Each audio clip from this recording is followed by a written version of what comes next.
Today's presentation really is to give you a sense of the culture of Central, because I think sometimes you're looking through the processes, the procedures, you're attending course-specific stuff, but you don't really get a sense of what the Central community is about and what we're about as a broader institution. So that's what this session is about, is to give you a sense of what we're about as a collective. So we'll start off with the introductions, so you know who we are. And as we move into the introductions, just to give you a really clear sense that by the end of the session today, you should have quite a defined sense of our values and our ideas, and a sense of what your place is within the broader culture of Central. So I'm the first one there. I'm Jo Shah. I am Programme Leader for Learning Skills. I'm also a lecturer. I teach on a range of different courses here at Central, including the MA Acting for Screen. I'm part of the single faculty, so I'm part of the academic staff. And you might encounter me or my programme if you need learning development. So if you've been given an assignment and you need to work on that, you might come across my programme in that context. And I'm going to move on to my other colleagues now so they can talk. They can introduce themselves. Hello. Hello. My name's Scott Brown and I'm the Student Advice Service Manager. I'm sure that a number of you have got in touch with us in some form over the last few days, probably about a letter, I don't doubt. So with the Student Advice Service, we take care of all your non-academic student needs. So that might be, for example, accommodation. We also help you if you find yourself in any difficulties with student finance. It will either be myself or my colleague Maria, again, somebody you're going to get to know over the years. We just try to support you. We try to signpost you in the right direction. We're a very good first port of call to the institution. So if you're unsure of something, it's quite a good idea to check in with the SAS. We're going to be working increasingly closely with our colleagues in Disability and Dyslexia Service. They are based in the library as well if you need to check in with them. And we just generally, try to take care of any of your non-academic needs. So if you're not sure of something, if there's a problem to do with your accommodation, problem to do with your finance, problem to do with council tax, problem to do with banking, you can come and check in with us and we'll try and point you in the right direction. Thank you very much.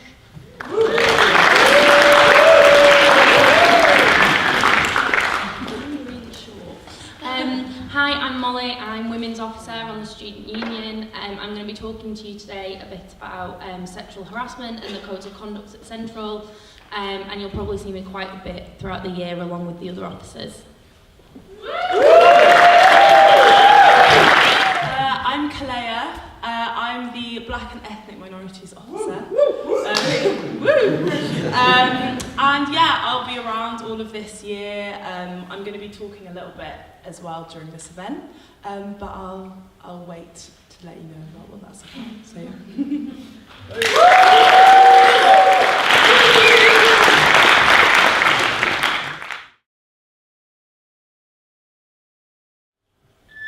So a good start would be to just give you a really quick snapshot of our core values. So our core values as an institution, as a community, are about respect, dignity, inclusivity, and empathy. So those I think are pretty much the values of everyone, but sometimes it's quite difficult to implement them, and sometimes it's quite difficult to know if you're crossing boundaries with other people's sense of respect and dignity and so on. So as a starting point, what we're going to do is we're going to look at a couple of clips that just give you a sense of how that can sometimes happen, and also give you a sense of how we can sometimes subconsciously treat each other in ways that are not meant to harm, that are not meant to be upsetting, but can sometimes be felt that way. So it's kind of just trying to give you a really clear and even sense of what our expectations are and how we try to operate as an institution. So to start off with, quite a sort of light-hearted but serious animation on microaggressions. I've chosen microaggressions as an example because it's a really nice, subtle example of how sometimes those sorts of values can be impinged on. For people who still don't think that microaggressions are a problem, Oh, you're so well spoken. just imagine, instead of being a stupid comment, a microaggression is a mosquito bite. Ugh, it's a compliment. Mosquito bites and their itch are one of nature's most annoying features. But if you're only bitten every once in a while, No, where are you really from? Cleveland. sure, it's annoying, but it's not that big a deal. The problem is that some people get bitten by mosquitoes a lot more than other people. I mean, a lot more. Whether it's on a date, Oh, your English is so good. going grocery shopping, You know, everything happens for a reason. I'm just buying apples. commuting to work, So you gotta have a baby. watching TV, We have to keep the Redskins' name. It's part of our culture and history. or just walking down the street with your partner. I couldn't even tell you were gay. Mosquitoes seem to pop up everywhere. Do you know John? Give me shopping advice. I'm getting bit by mosquitoes every goddamn day, Touch your hair. multiple times a day. Can I touch it, please? Oh my God. Can I? Is fucking annoying. That makes you want to go ballistic on those mosquitoes, which seems like a huge overreaction to people who only get bit every once in a while. It's just a mosquito bite. Who cares? Just another angry black woman. Of course, beyond just being annoying, some mosquitoes carry truly threatening diseases that can mess up your life for years. Astrophysics? Maybe you should try this challenging major.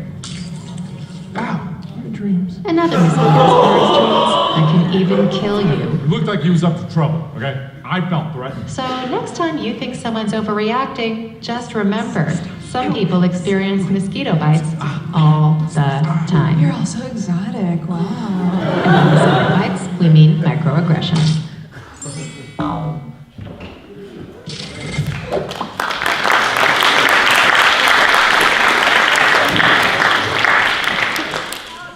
How to avoid the mosquito effect? It's quite a difficult one, really. Sometimes well-meaning comments or just being curious about something can be felt in a deeply hurtful way. So a good way forward that we've worked out here at Central is just plain old simple empathy, putting ourselves in the place of others and trying to perceive our surroundings through the eyes of others. So the next video just kind of defines that a little bit, because I think sometimes we assume that we throw these terms around and we assume that everybody's on the same page. So next video. Am I doing all right? I'm still very nervous.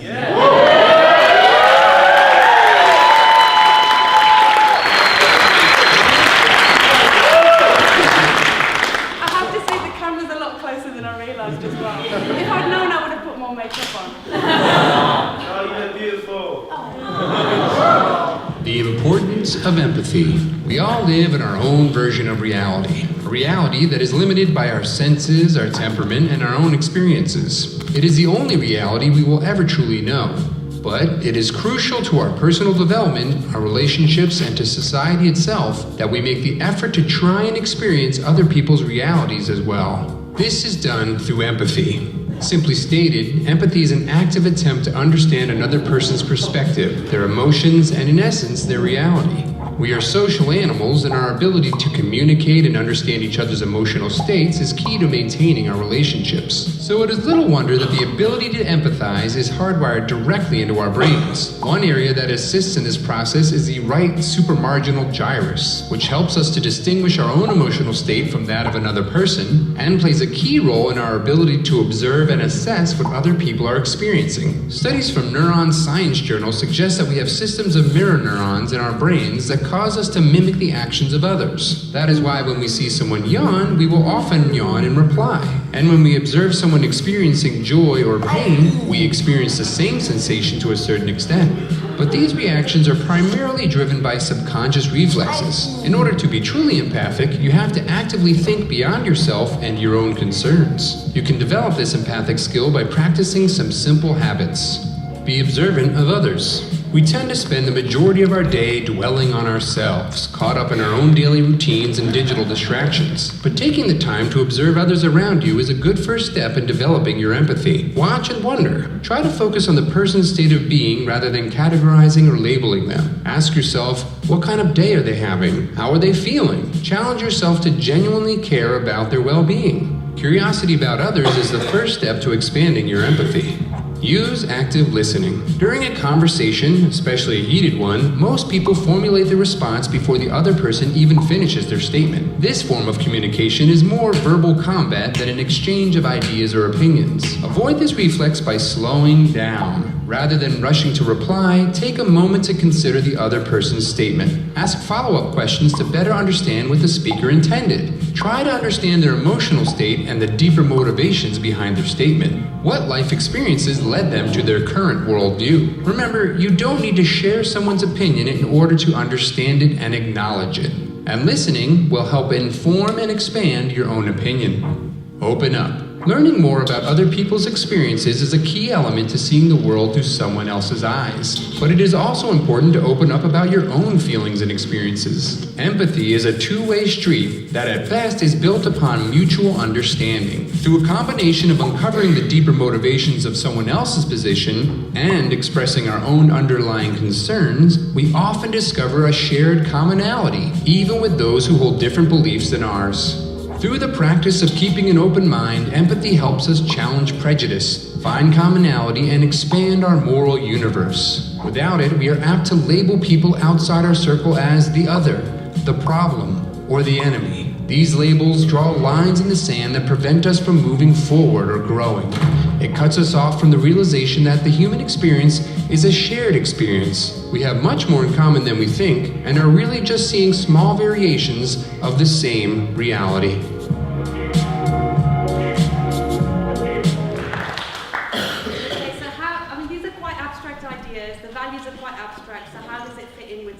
So thinking, can you hear me? Can you hear me? Yeah. So thinking about it in the context of our community here, I'm going to draw your attention to our student codes of conduct. It's quite, I won't lie, it's quite a long, densely worded document. So it's not a page turner. You know, it's not something you take on the tube and be like, oh, I wonder what happens next.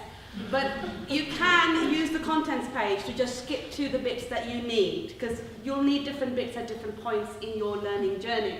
So what I'd like to draw your attention to is just this kind of value-based statement here from the Codes of Conduct, which talks around how we expect all of us, not just the students, all of us, the lecturers, professional staff, all of us, the community, but for you, the student code of conduct, so you especially in this context, to behave professionally, courteously and inclusively. This is especially important because you not only represent yourself, you represent Central, and sometimes you'll be going out into industry contexts, not just whilst you're on the course, but afterwards as well. So it's really important to take that with you. So this would apply to everything whilst you're here at Central, this sort of concept here. So this would include indirect and direct interactions, it would include social interactions, it would include academic interactions, so it kind of applies to everything, which is why I've selected it, because it seems like the most applicable. There's a number of support mechanisms here. It's a really sort of wide institution, so I'm not going to take you through all of that. And Scott later will give you an overview of some of the important bits that you need to know. So that's not what this is about, but it's just to try and get you to practically think of those values in the context of your time here. And I like to think of this as our sort of our collective mosquito prevention, in a way. Yeah. It was a teacher joke, wasn't it? It happens after 15 years. Okay, so what I'm going to do now is just talk about the practicalities a little bit more, and then I'm going to pass over to Scott. So in terms of how it all connects, it's about the quality of your lived experiences whilst you're here at Central. So it's not just about how you're projecting, but how you're perceiving as well. So as that video said, it's a two-way street. So we're not just asking you to be empathetic, we're expecting you to receive empathy as well. And quite crucially, it's that dual interaction can affect the quality of our experiences from negative to positive to unhappy to harmful. So we've just got to be really mindful of how we're treading around those sorts of things. And on that rather light note, I'm going to pass over to Scott now. Okay, so an ambition we had for this event is that it would be interactive. That's interactive with you getting in touch with us, but also we want you to speak to one another, and we'd like you to do that not in the context of just the people that you've walked in with here today, because who's come in with somebody that they know today? Have we come in big groups here? Fair enough. Well, we've got 17 courses, 17 undergraduate courses represented within this room. So what we would like to do is take advantage of this quite rare opportunity to have the entire undergraduate cohort with us, and get you to get to know each other a little bit. So I would like you all to pair up, and if not pair up, go into threes, but not with somebody that you've come with today. So even if that involves standing up and turning around and facing the person behind you, try and connect up with someone right now. Got a couple of topics of conversation for you. Because in getting you to meet one another, people that you don't know, we'd like to think about the one thing that bonds you all. And I'd like to think that probably is the theatre, be that applied theatre, be it theatre production, be it acting. Theatre is probably the one thing that has got us all in this room, indeed a theatre, together. So, I would like you to have a discussion with your new person that you've met, or a couple of people that you've met. I'd like you to cover 2 points. I'd like you to discuss what you like about the theatre, and what you don't like about the theatre. 2 points. Okay, and what we're going to do is some of our SU officers are going to move around in a second, and we'll see if you want to share anything with us at the end. So, you can have that discussion in 1 minute, okay? Go. So, would anyone like to share something that they like about the theatre? Anyone at all? You don't have to, of course, but would anyone like to share? Yeah? Where's that? Yeah?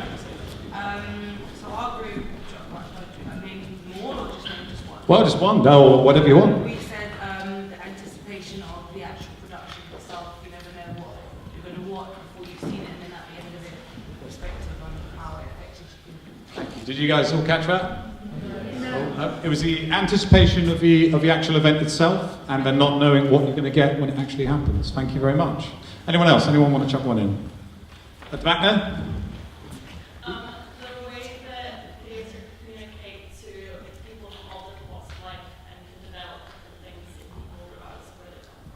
Excellent. Thank you.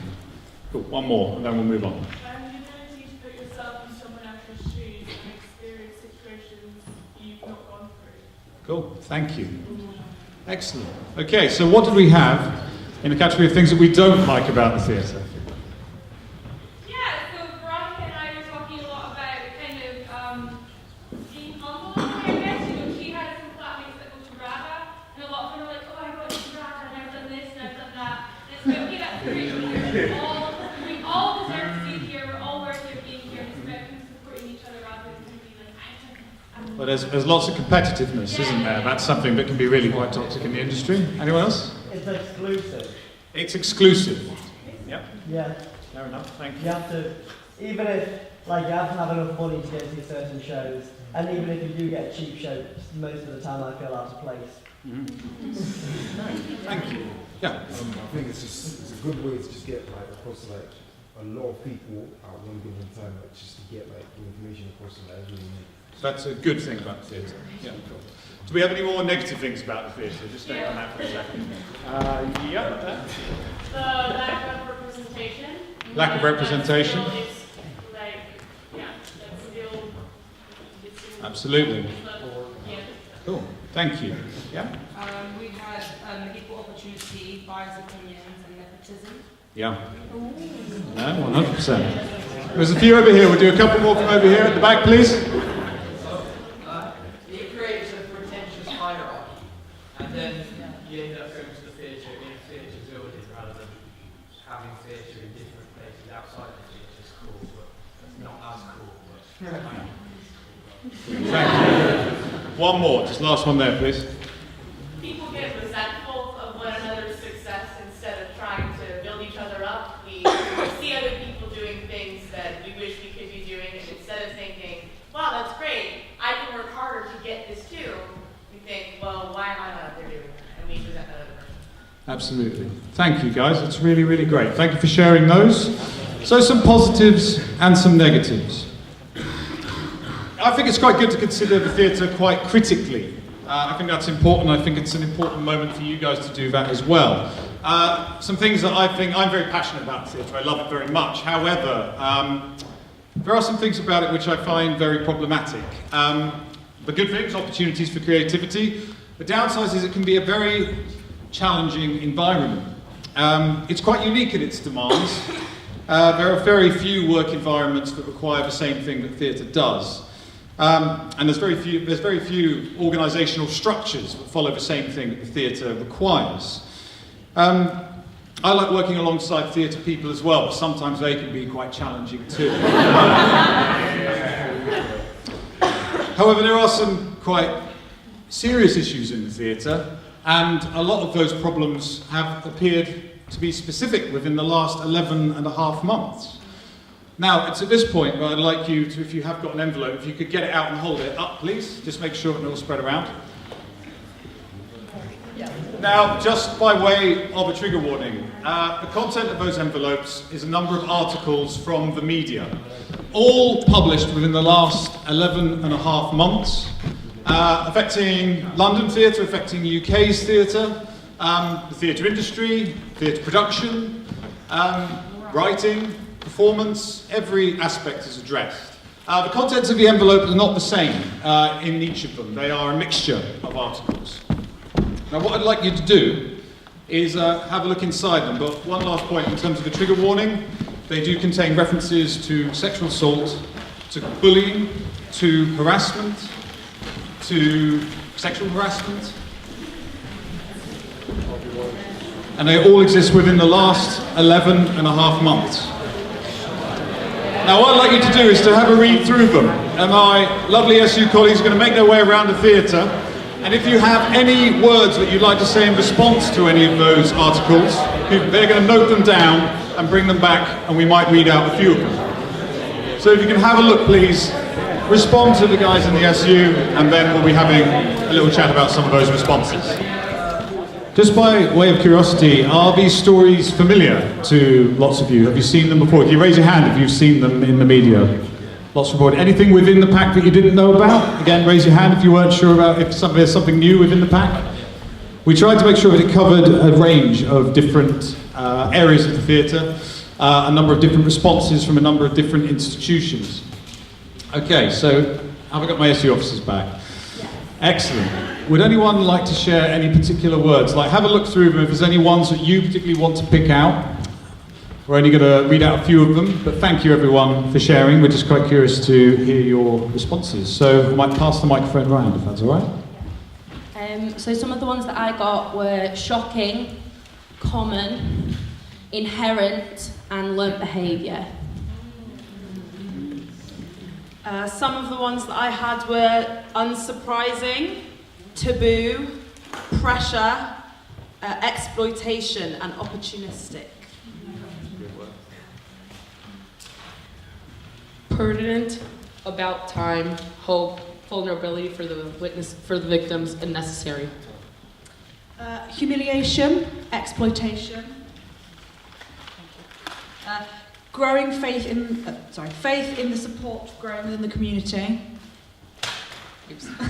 Are we safe? And growing momentum against the man. Oh God, I've got my arm.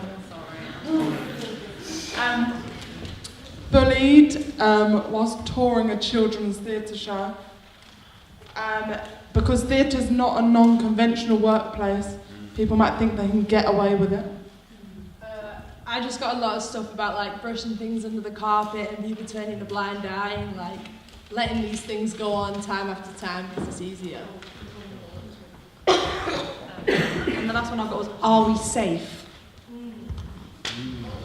Thank you very much. I think it's very important that this period in theatre history is acknowledged, that we think about it, that we consider our own behaviours and we consider how things work. A number of those articles refer to actors not knowing, and theatre people, theatre professionals, not knowing where they could report, not knowing how they could approach some of these issues. There's ingrained cultures within theatre, not robust enough structures, particularly in terms of something like HR. What we want for you today is to know exactly how, if any of this happens to you, how you might go about it. And what we really want is when you guys go out into the industry, that you represent Central in changing this culture, in being that force for change. You are the first cohort to arrive at this drama school post Me Too. Me Too began about a year ago. And all of these articles were written after last year's cohort arrived. So you're part of a brand new structure and a brand new opportunity to go out into the sector and make those important changes.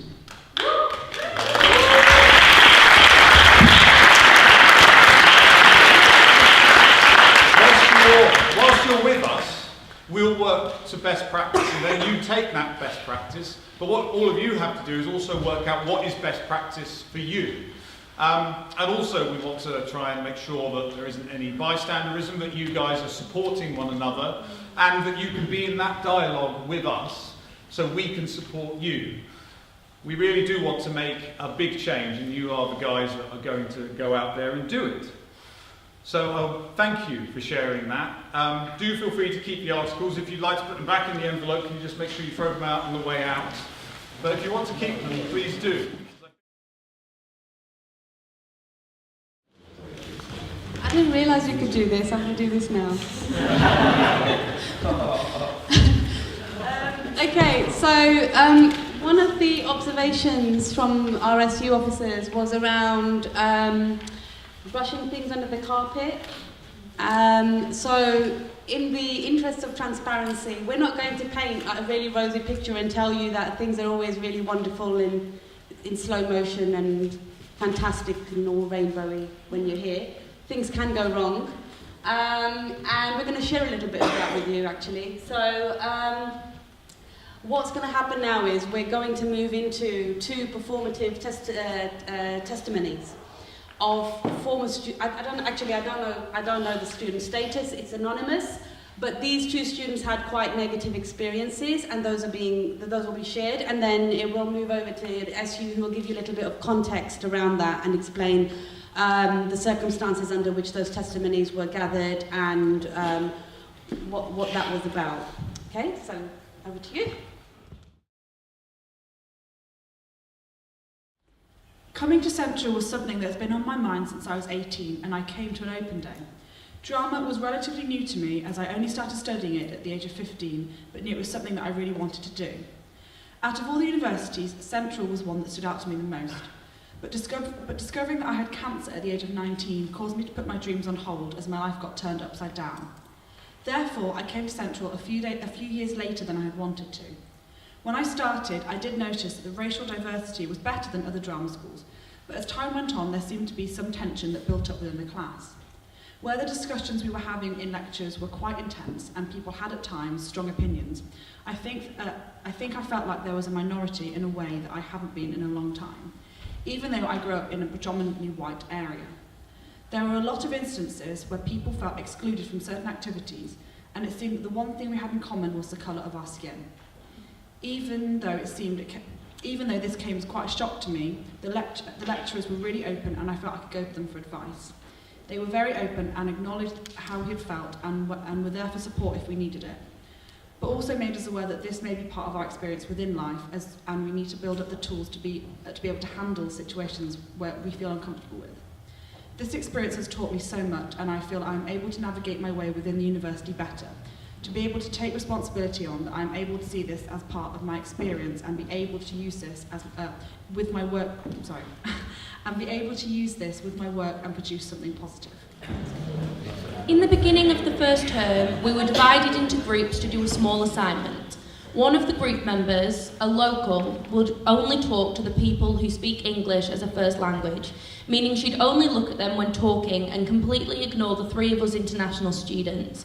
It was the beginning of my study here, and British English is not easy for me as I learnt American English. I didn't realise the two can be so different, so I couldn't understand her, in particular because of her accent, so I couldn't really participate into discussion. She pretty much just ignored me completely in the next few meetings, so the first group working experience for me has been the worst experience in Central so far.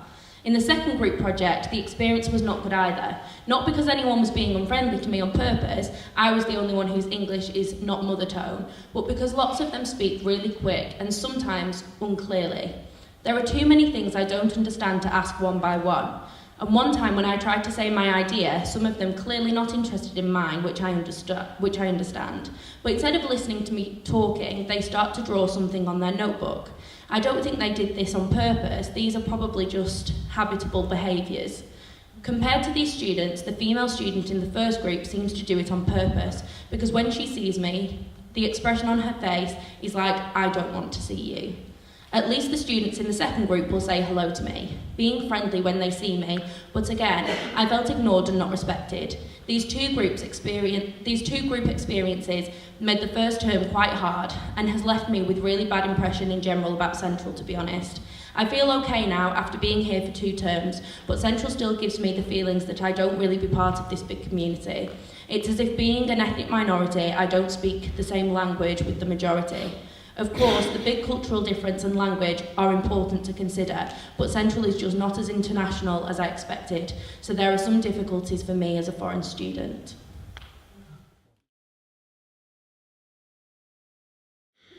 So, thank you for reading those testimonies. To put some context around where those student testimonies came from, they came from an event or campaign that the SU led and created last term called Dear White Central, which some of you may have heard of. If you haven't, that's absolutely fine. And the event was organised in response to how some of the students were feeling, and what the event was about was bringing students' voices to the forefront and being open about that. And it was called Dear White Central as an invitation for the white students and lecturers and staff to listen to how some of the people of colour at this institution were feeling. So what we're going to do in a second is talk a little bit more about the actual support that you can access if things do go wrong and you do end up feeling like this for whatever reason, and it might not be in relation to the issues that we heard in those testimonies. But what we really want to highlight is that we do want to talk about these things, and we want students to come and tell us or to find those different support mechanisms if they're not having a good experience here. We are what make up Central, and so it's down to all of us to make that experience good for everyone and to define that culture. We define what Central is. So let's do that.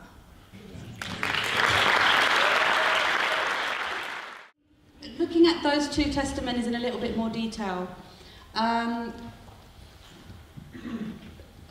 the last one, the international student one, I mean that's an interesting one because it reflects how, in the testimony, it reflects how the student feels that it's not an intentional, malicious behaviour that they're experiencing, but nonetheless those behaviours are affecting their experiences as a student in a negative way.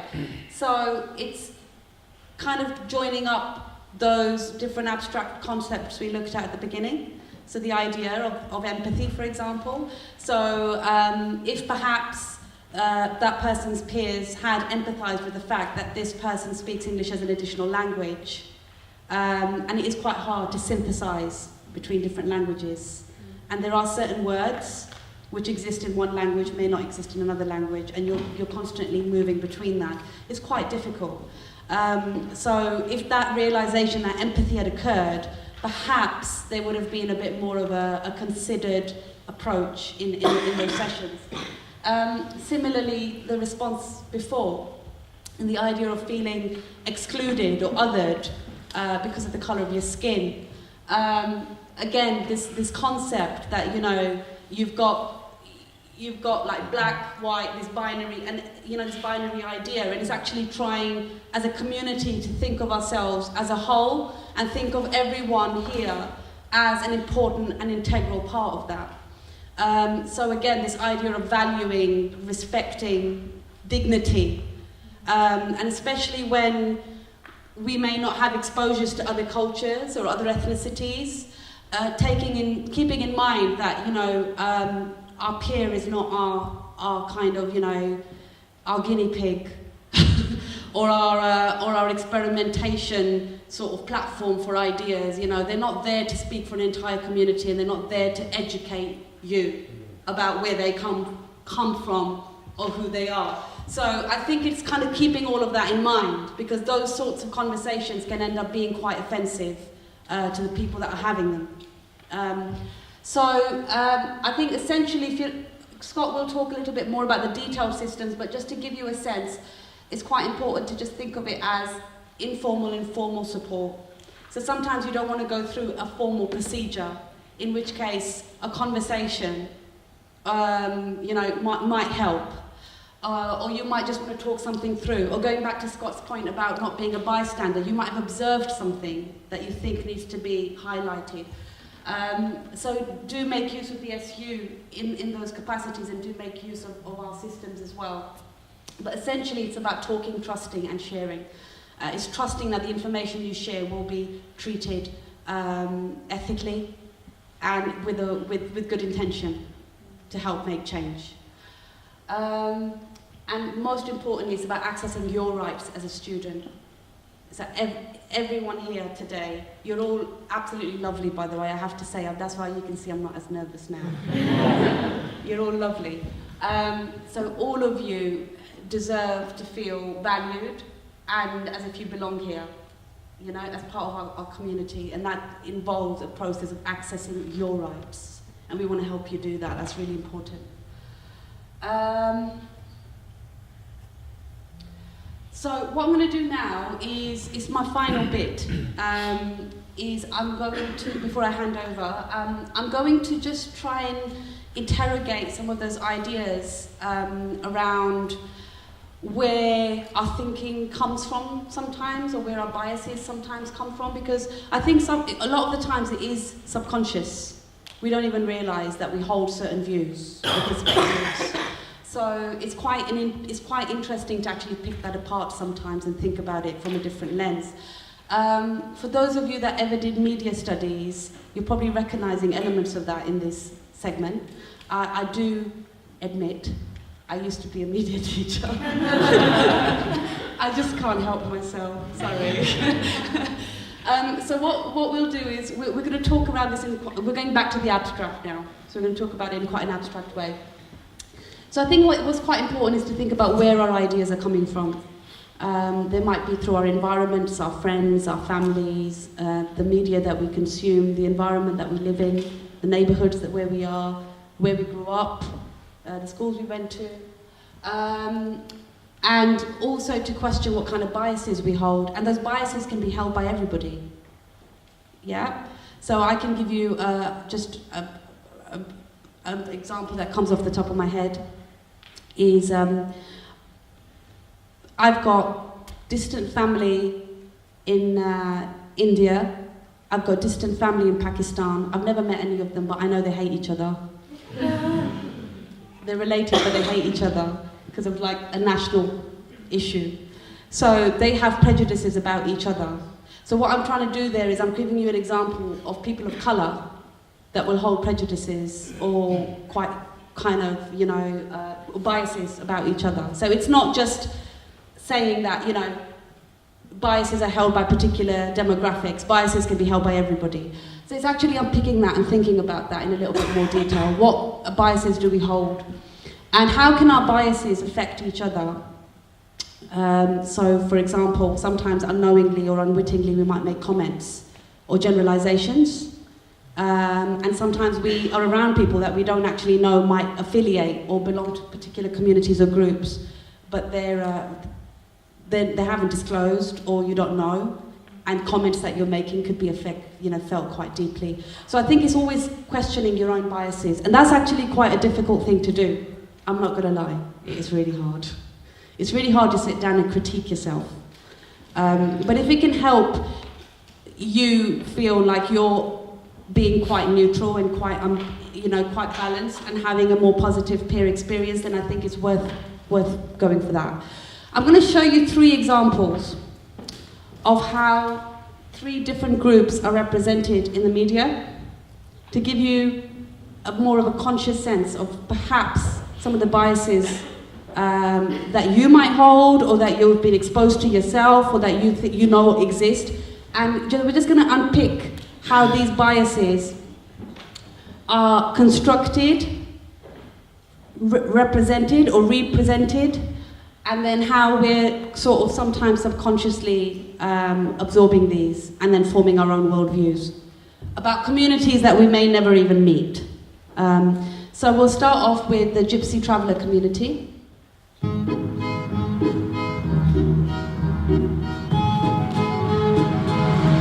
Although decades of legislation have served to outlaw the practice, there are still a small number of travelling families who spend their lives illegally stealing onto public places.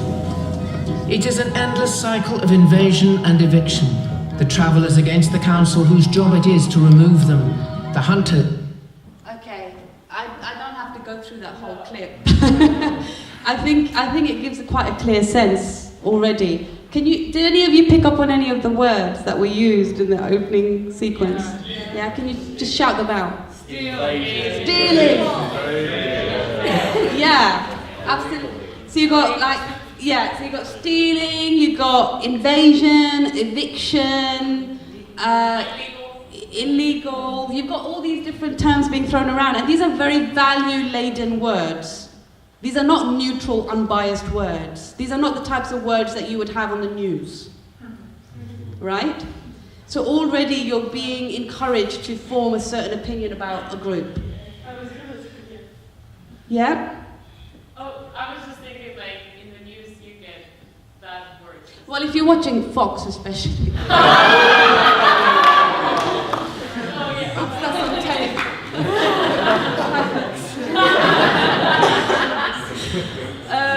Okay, I'm gonna move on to the next one, which is social class. So this is a sequence from Benefit Street. I don't know if you're familiar with the program.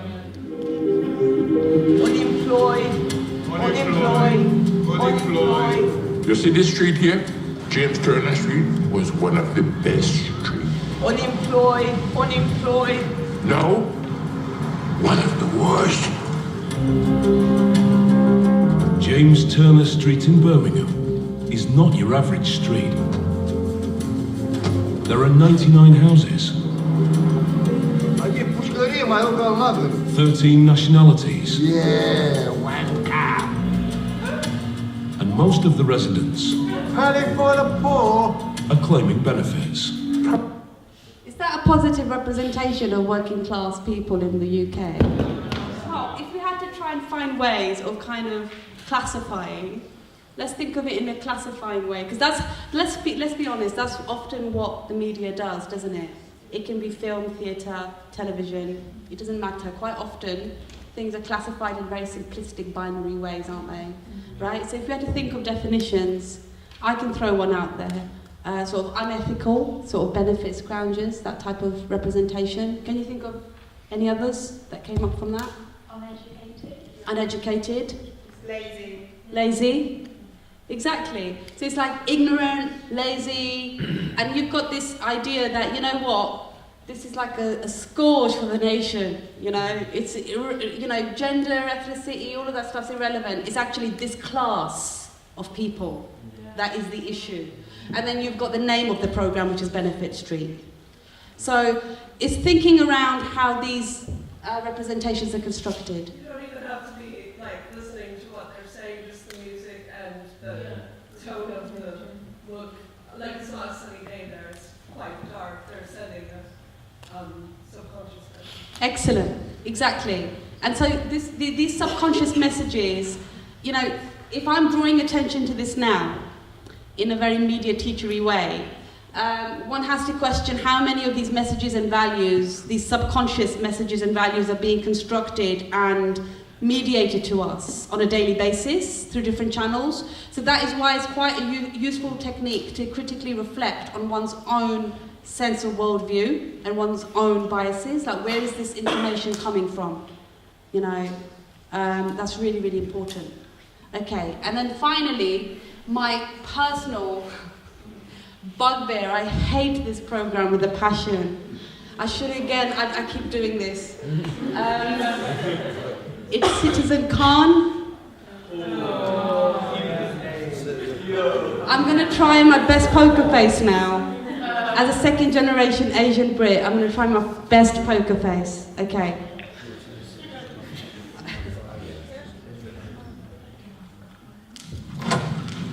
What are you doing? Help me push the beds together. What? Why? So you can do your duty like a good husband should. But it's not my birthday for another 3 months. I'm making space next to the sink, so you can fix it. Oh, thank God for that.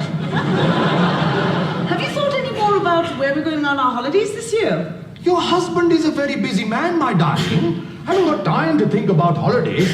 Today is the AGM at the mosque, and I've got an item on the agenda. Good, eh? The renaming of the community room. You know, I think it needs to be something that represents all the people of Spark Hill. I'm going to suggest they name it Mr. Khan Community Leaders Community Room and Corporate Hospitality Suite, VIP only. Catchy, no?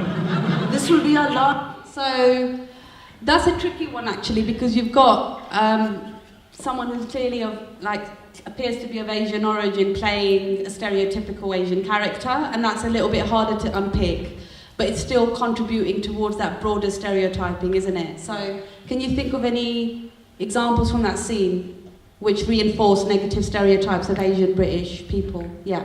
It kind of, there's that stereotype that they're kind of a little bit more reserved and kind of not as fun and not as kind of inclusive as everybody else. They don't really want to bond everyone, which kind of isn't true, and it's completely ridiculous. But it's almost like on television, people want to see what they think in their mind of people. Like, it's the same, and it's controversial, like Cosby Show, they were all kind of like these really ridiculous, outlandish African American people, which is not how everybody is. But like, it's like they want to kind of conform to this stereotype of this is only one way that Indian or Asian people can be.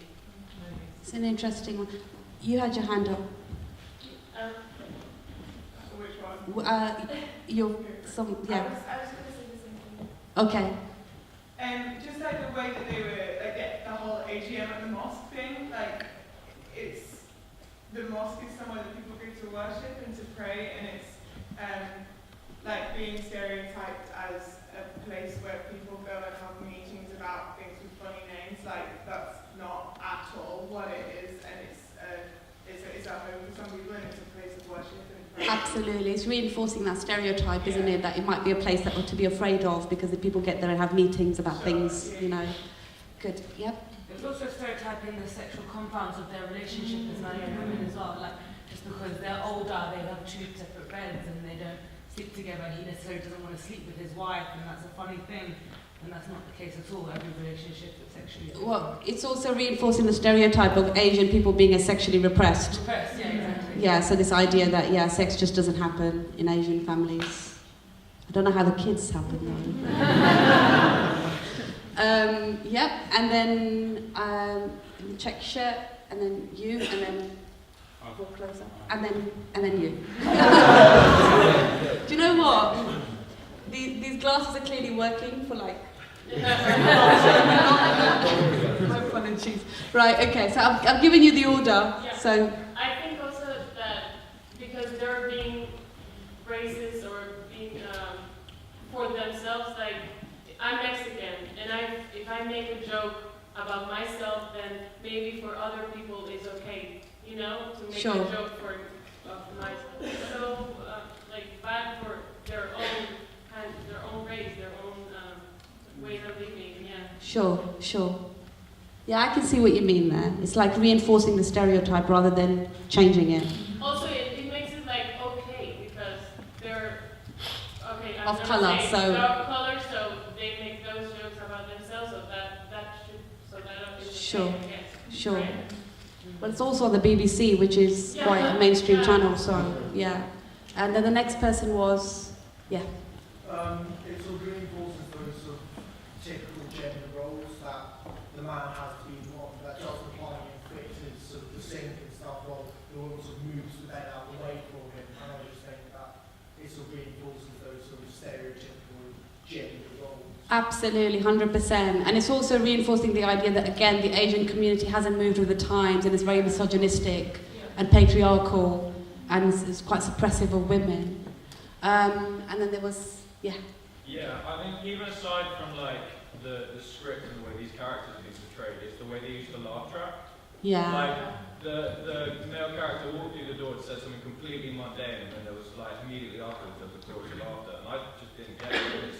It's like using the editing as well as a way to point out how these people should be laughed at. Absolutely, you're spot on. And do you know what? A lot of the times it's kind of guiding you, isn't it? It's directing you, it's telling you that you should be finding something funny, even if deep down you're not finding it funny.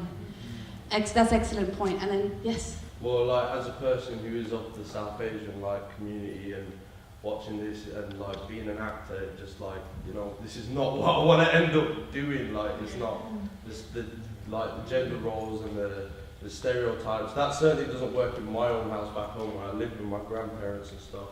But also, like, this is not the industry that I imagine I want to be in. I want to be able to play a variety of roles and do my own thing, and here it doesn't represent. And I'm sure you will. And that's why this is what today's about. This is what today's about, because we want those sorts of, we want that hunger for change, and we want it to go back out there and make that change. Yeah, and also, like, I'm tired of all these, like, brown people just playing terrorists and shopkeepers and people with an accent. I'm ready to change. You can be different.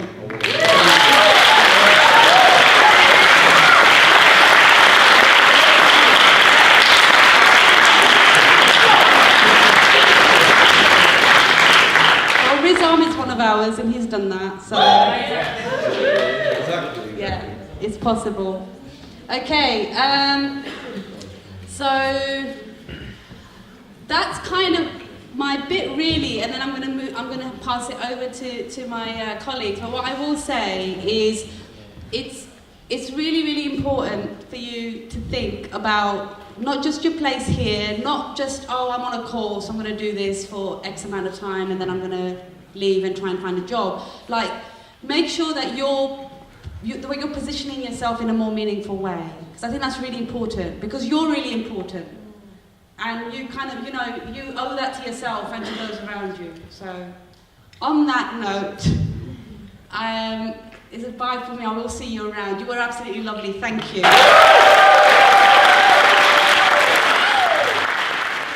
Excellent. So, peer support.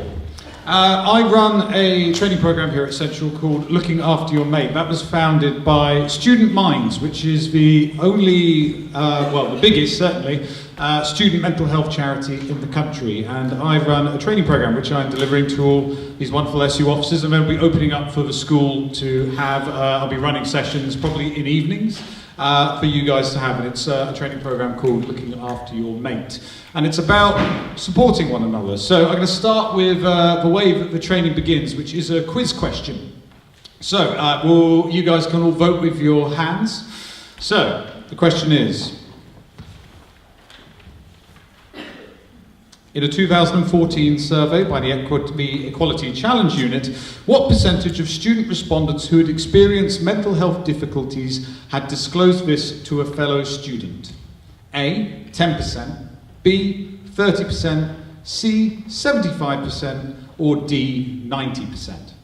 So that's A, 10%, B, 30%, C, 75%, and D, 90%. Now that is very interesting indeed. The answer is C, 75%. We know that you guys are going to talk to each other quite a lot about your mental health. And when I ran the training the other week with the officers, they did get it spot on. It might be because you guys don't know each other yet. You're going to get to know each other very, very well. And what we tend to find is students do look to each other as a support mechanism, and that will be something that will grow over time. Though it can be quite challenging, it can also be quite dangerous. It's got to be done in a safe and responsible manner, because what can happen is people can become dependent on one another. People can find themselves in a situation where they haven't got any boundaries, and it can be quite tricky. So what we want to do is teach you guys how to support each other effectively. So, thank you. There we go. Thank you. So how do we support somebody? Well, we try to be a good listener. Now, the training covers active listening techniques. Do we know what we mean by active listening? So that can involve, for example, reflecting back what the person is saying. It can be making sure that you're clear on exactly what they're discussing, and it's just making sure that you're really connected with that person in that particular moment when you're listening to them. So you can be supportive in an open manner without judgment, and of course what we've been talking about earlier, empathy. We try to support and not fix.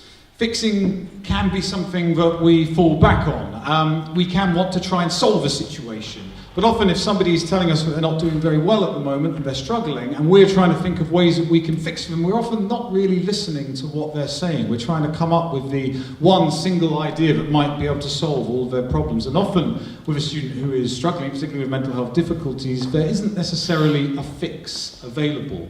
What they probably are looking for is support. They're looking for you to connect with them, but they're looking for you to listen to what they're saying and for you to give that empathic response. So starting a conversation. If you notice that somebody's struggling at the moment, you might think to yourself, how can I begin this conversation? It might be quite awkward and quite nervous about starting that. Well, there's some ways of making it a bit easier. For example, and the training provides lots of tips in doing that. For example, it's not necessarily a good idea to begin that conversation in a moment of stress, or when you don't have enough time to have that conversation, or indeed when you've had quite a lot to drink. Thinking about when you have that conversation, and indeed where you have that conversation. For example, having a walk might be a good way of doing it. It's often regarded as quite a good way of supporting somebody else, because you're not necessarily in a room facing one another. You're walking, you're out in the open air, you don't have to continually make eye contact. It's quite a good way of having a discussion about if you're worried about somebody who's struggling. Signposting. I was really, really impressed and pleased that when I did the training with our SU officers, they nailed signposting. They knew pretty much every organisation and charity in the London area that I could care to think of, and it was really, really brilliant. I do think you guys should just have a quick knowledge about certain big charities, for example, or other external organisations, support networks that you can plug yourself into. To be honest, it's not actually that difficult, just Google it. And you happen to be living now in a city that is quite well resourced when it comes to supporting mental health difficulties. Of course, it's not perfect, but London is a pretty good place to find support. But think about charities, think about organisations, and just know that you can quickly search, quickly find that support. But come and chat to us if you want to find a charity, if you're not sure where you can find help. Again, the SAS and the SU can point you in the right direction. So setting and managing boundaries. Now I'm going to come on to boundaries a little bit later, but these are particularly important. What can sometimes happen if you're supporting someone who's struggling is you can begin to feel quite overwhelmed yourself. I've noticed that students can have a bad habit, which comes from a really good place, of trying to be superheroes. They try to give so much support to their fellow students that they can end up painting themselves into a corner and finding themselves in an overwhelmed situation. It can have an effect on other parts of their life and their studies. Trying to offer support in a boundaried way, trying to say, no, I'm afraid you can't phone me at 3 o'clock in the morning, which is something that can happen if somebody's struggling and reaching out for help. Letting them know that now is not an excellent time for me, but we could book this in for later, we could book this in tomorrow, or could you speak to this person, or better yet, trying to encourage them to connect up with services, including ones at university, or their GP, or a external organisation. It's that kind of boundary we want to instill in people. It's not a case of saying, no, don't support. And that boundary can be put in a non-aggressive, no, I'm removing my support way. It's just a case of working out What's the best way to do that? And a great thing to do is, of course, set it up in the beginning. Now, I'm also conscious of the fact that you guys are probably going to be living with fellow students. That's why those boundaries can be quite important. So having a discussion about them is no bad thing in terms of working out what is and is not okay in terms of offering support and how that works. So a few tips for looking after yourself. We're going to cover that in a moment, but in terms of looking at your own well-being, if you've looked after your own well-being, you're going to be a more supportive friend, and you're going to be able to help your friend who's maybe struggling, but also look after yourself and maintain your own boundaries. Now, if you want to learn a little bit more about that training before it's offered out, if you just Google Student Minds Supporting a Friend, you will get a document which actually goes into quite a lot of handy depth about various mental health difficulties and can offer lots of information. It's a really great document, so do have a Google of it. The training is based from that, but we, of course, are doing it live and be able to give people some extra skills. So we're going to be offering that all throughout the autumn and into the spring, so I hope you do sign up for it. So, just want to kind of recontextualise what in terms of what's going on, your place within the structure, your place within the communities that you have very recently joined. So I want to talk to just you, the individual, at the moment, talking to each and every single one of you. I'm very aware that arrival at university can be very stressful. Who's had a stressful couple of days? Yeah. Well, what I want you to do is give yourself a big round of applause because you've made it. You're here.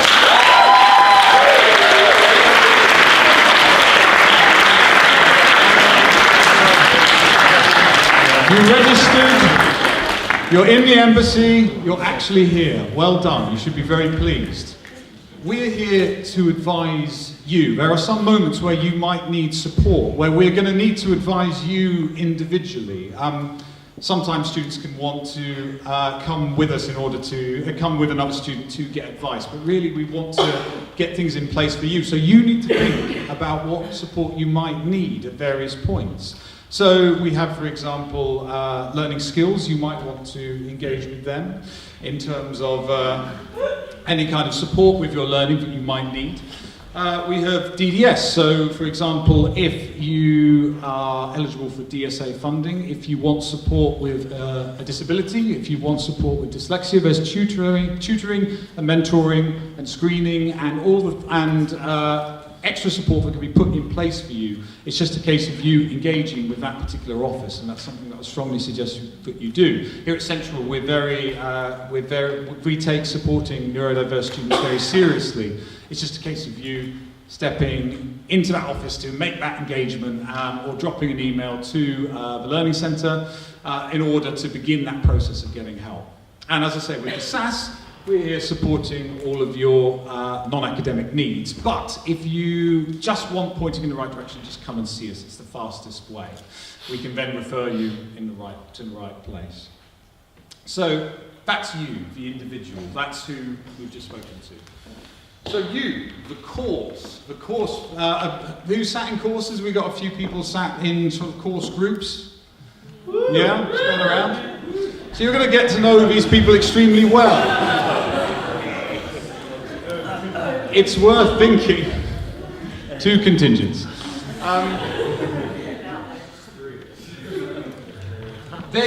Those people are going to be a big part of your experience here at Central.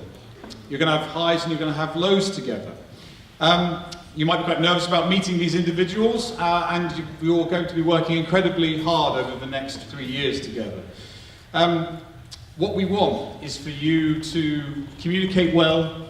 We want you to also consider each other, because you're all going to be facing deadlines at various points. You're all going to work as a group, and again, thinking about some of those boundaries is a good idea.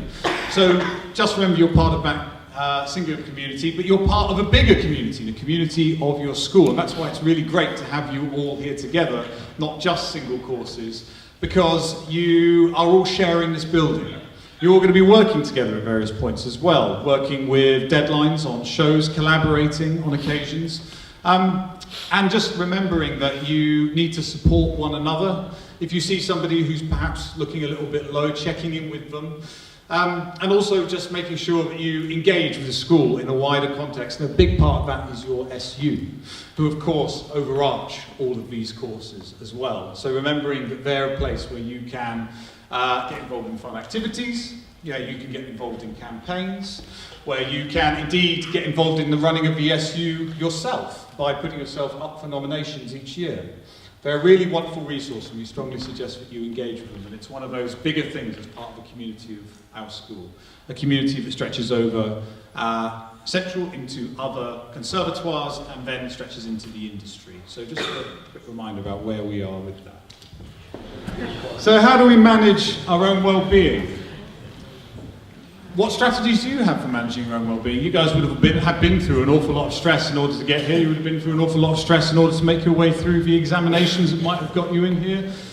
Just have a think for a moment. What do you do when you feel stressed? You don't need to discuss it out loud. Just remember that one thing in terms of managing your stress levels.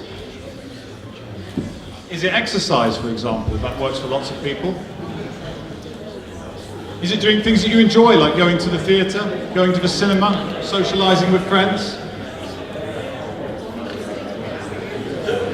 The one thing that we want students to remember is that stress is a totally natural part of university life. Not necessarily the most fun part, but it's part of your experience of being at university, and it's healthy as well. You're going to be stretched and learn new skills. You're going to have to learn to cope with the pressures that are put upon you by the course. But learning how to do that in a healthy way is absolutely fine. So if you look at these, there's just a few top tips for you to think about. If you do any of these, I think taking breaks is something that can be forgotten quite a lot by students. And of course, getting regular sleep. If you've got your own plan for managing that stress, then you're going to be able to cope with those more difficult points when perhaps you have lots of work and maybe not quite enough hours to do it comfortably. But having those breaks and having time away for it is very important. And these stresses will be felt by the collective. So remembering that other students are going to be going through the same thing, being empathetic to that, also trying to support one another, and also deciding when you can have some breaks and go and have an enjoyable experience, maybe just, if that's going to the theatre, just to get away from it for an evening. Just remember to put those things in place. In terms of long-term stress, no worries. In terms of long-term stress, thinking about perhaps engaging with your GP. We do strongly encourage you guys to register with your GP. If you haven't done it yet, you can check in with the SAS and we can give you advice. Lots of students do register with Swiss Cottage. Other students register with a GP that's nearby them, but having access to that medical support is very important. So, we are counselling. We have an excellent counselling service here at Central, and we're very, very proud of it. Counselling gives you the opportunity to, as a client, meet with a counsellor in a safe and confidential, non-judgmental setting. There's no right or wrong answer to any discussion that you have with your counsellor. You might be struggling with difficulties or unresolved issues, or you might have fears for the future. During counselling, you get a chance to talk to an experienced professional and work towards those agreed goals. It's entirely confidential. Some students can be under the impression that it's not. I assure you it is. It would be entirely unethical if it wasn't confidential. In order to find out more about it, I strongly encourage you to look on the My Central page for counselling, where you can find the counselling request form and also the counselling contract, which takes you through exactly how that process works in terms of what's expected of you, in terms of how many sessions you can get, which will be 7, 1 assessment session. Then you can have up to, in a single year, 6 sessions following it up with the same counsellor. It's something that I strongly suggest that you consider using, because it's a resource that's there for you. Moving on from counselling, we move to boundaries. Now, I think this is very important for students. So what are boundaries? Boundaries are those yes and no decisions in terms of you deciding what's going to happen, you deciding what you agree with. They shape how we respond to situations, and they govern who we are and what we are comfortable with. Boundaries are observed implicitly by our friends and loved ones, but sometimes these boundaries can be crossed, and how we respond to these instances depends on how well established that boundary is. And that's where things like the Student Code of Conduct and the Student Charter come back in. For example, with social media, a place where boundaries can be blurred, what the sender might think is just a joke could very easily be interpreted as cyberbullying. So think very carefully before you publish. And that is what you're doing when you make a Facebook or Twitter post. You are publishing. So we do ask that you think very carefully about how people might respond. So what's going to be happening over the next year? We're bringing in a few new things, and we're very excited to tell you about them. One of the biggest things that we're going to be bringing in this autumn is an online module called Consent Matters. What Consent Matters is an engaging online course with 3 main aims. It helps you guys to understand sexual consent so that you know when you have it and how to recognise situations and when it can and can't be given, whatever your gender or sexuality. And secondly, to support you in thinking about your own boundaries and how to talk about them. Thirdly, to demonstrate different ways where you can step in if you see or hear something that you're uncomfortable with, and make your make Central a better place. Now, what we want you to do is just watch this video, because it will be coming to you as part of the training over this semester, and this is just a little teaser of that particular training, so I hope you enjoy. And relationships. You understand what's involved, right? You may have heard people talking about sexual consent and thought, what's the big deal? We all know no means no. But there's more to consent than a simple yes or no. Consent is an ongoing conversation. Whether you're in a casual or a long-term relationship, consent matters. We need to notice when consent is and is not present, and know how to act accordingly. This course will show you what consent looks and sounds like. How you can clearly communicate what you want. When consent can be given and when it can't. For example, what happens if you're drunk? We'll also explore how and when you might step into a situation where consent is not present. And consent isn't always about you. Sometimes it's about looking out for your friends as well. Being a student brings new experiences, new friendships, and maybe sex. We want to help you make the most of student life, so that relationships with or without sex are more clear-cut, and everyone knows how to look out for each other. Some of you may have already been affected by issues of consent, so we'll include links to support organisations and advice.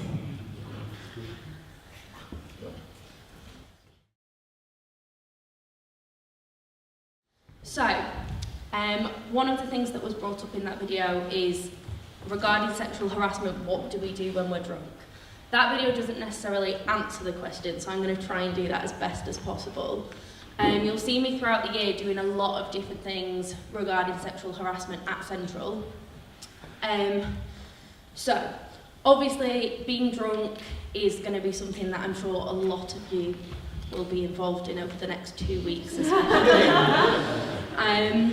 So the main thing to know is that if anything does happen at any of these events, whether it's sexual harassment or anything else that could happen when people are drunk, it's just important to know that there will be SU officers on hand in their red t-shirts.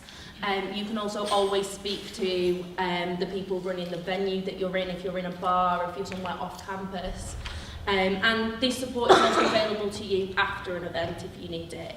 If at any point, over freshers or during your time at Central, you need to come and speak to somebody, your first points of contact really are the Student Union and the Student Advice Service, who are always going to be there to help and support.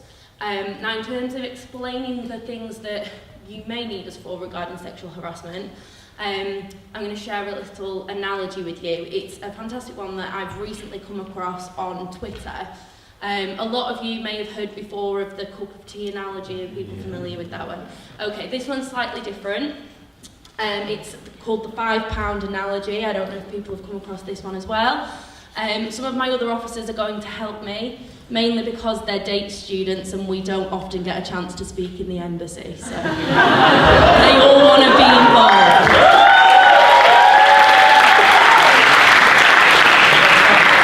Okay, so it goes like this. If you ask me for £5 and I'm too drunk to say yes or no, it's not okay to go into my purse and take the £5, even though I didn't technically say no. If you put a gun to my head to get me to give you £5, you still stole £5, even if I physically handed you £5. If I let you borrow £5, that doesn't give the right for your friend to take £5 out of my purse. So none of this, you gave him some, why can't I? If you steal £5 and I can't prove it in court, that does not mean you didn't steal £5. Just because I gave you £5 in the past doesn't mean I'll give you £5 in the future.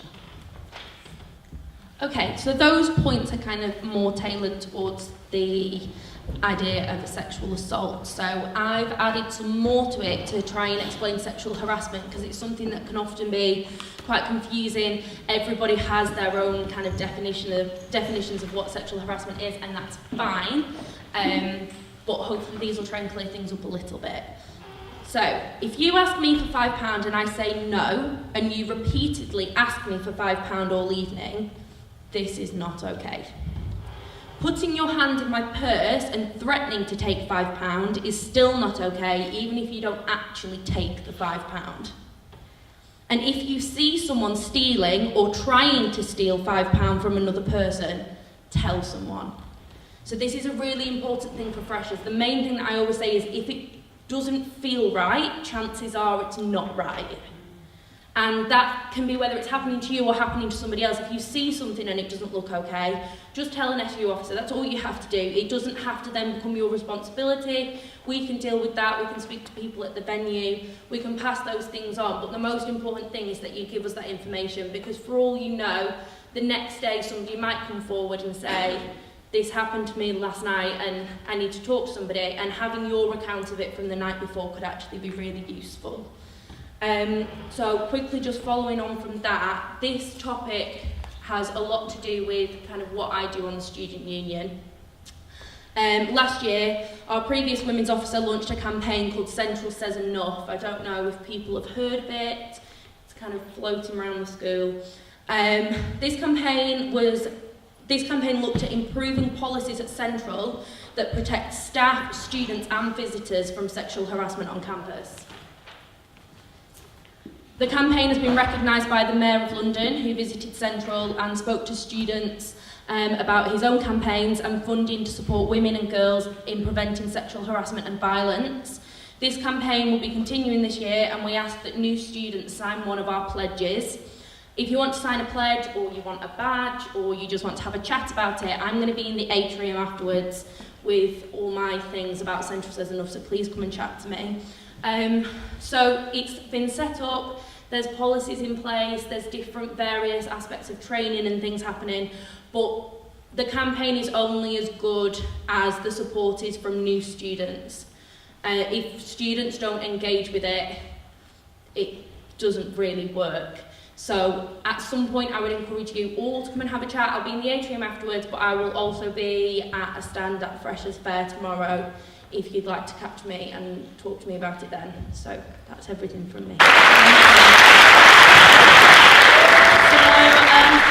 the end. We're just really quickly going to race through the SU one more time. This is SU President Holly, if you don't know her already, but I'm sure you do.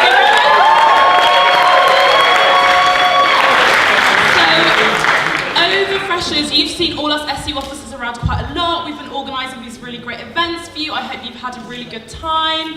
But it's just really important that you remember and that you know that Central SU, we're an organisation that's separate from Central, and we were elected last year as student representation to represent you. So we are here for you. We are here to fight for you, to help you through things. You can always come to us. So we have Ethan, our Disability and Dyslexia Officer, Florrie, our Welfare Officer, do you want to stand up quickly? Laura, our Activities Officer, who's planned loads of the great activities, Molly, our Women's Officer, and there are many more of us. But it's just really important that you do know that, and that you don't forget that, and that you know that we're always here for you so come and speak to any of us about anything, even if it's Holly, the President, she has time for every one of you, and Nicole, one of our Environments Officers here, which I didn't see.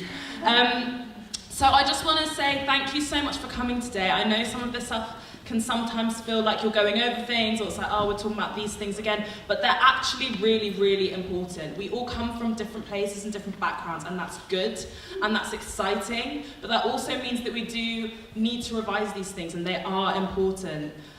We need to give a huge shout out to Joe and Scott.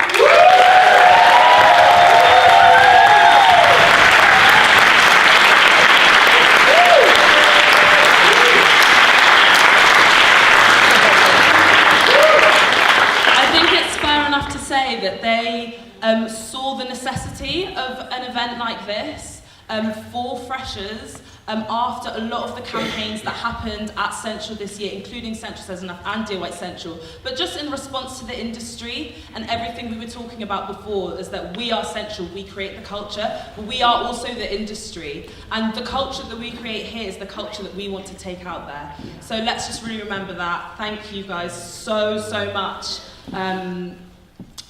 Personally and from all of us, because this is really needed. Thank you guys as well. Yeah, and this is the first year that this has happened, so any feedback, give it back to us.